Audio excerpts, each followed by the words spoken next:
Good morning, Tad Hargrave here from Marketing for Hippies. Just walking down this road to the house that I live in down there.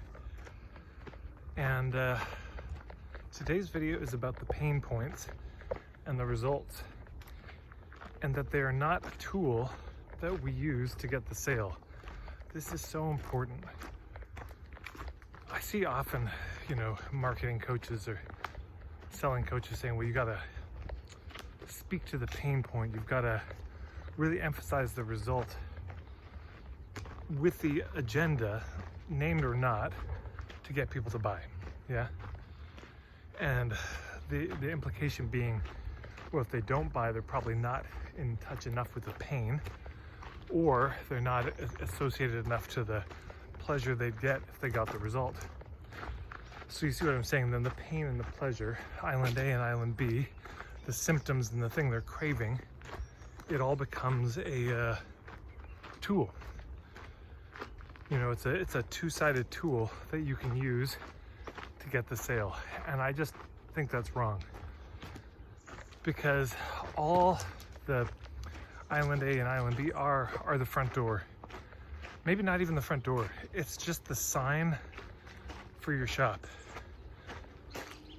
Somebody's walking down the street, they look at the sign and they say, oh, that's for me, or that isn't. That's it. It's not more impressive than that. It's just to establish relevance, period. It's to establish if there's a fit or not, and that's it. And the reality is, it's probably not a fit. It's almost certainly not a fit for everyone who sees it.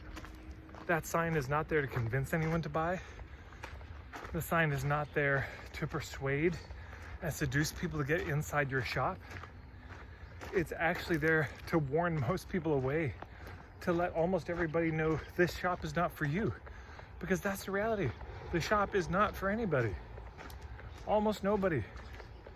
When you think about the billions of people in the world, and if they were to all walk down the street, what a small percentage would want to go into any shop. It's actually staggeringly small, but all you need is small. So it's important to recontextualize. Why do we speak to the pain, and why do we speak to the pleasure? Why do we speak to the thing that they don't want anymore and the thing they do? We don't speak to it very much, first of all, and we only speak to it so they can know if they should take another step forward or if they should walk away. That's all. It's not a tool. Thanks so much for stopping by. If you like these videos, please hit subscribe. Please hit the like button, because it does boost me in the algorithms, which is helpful.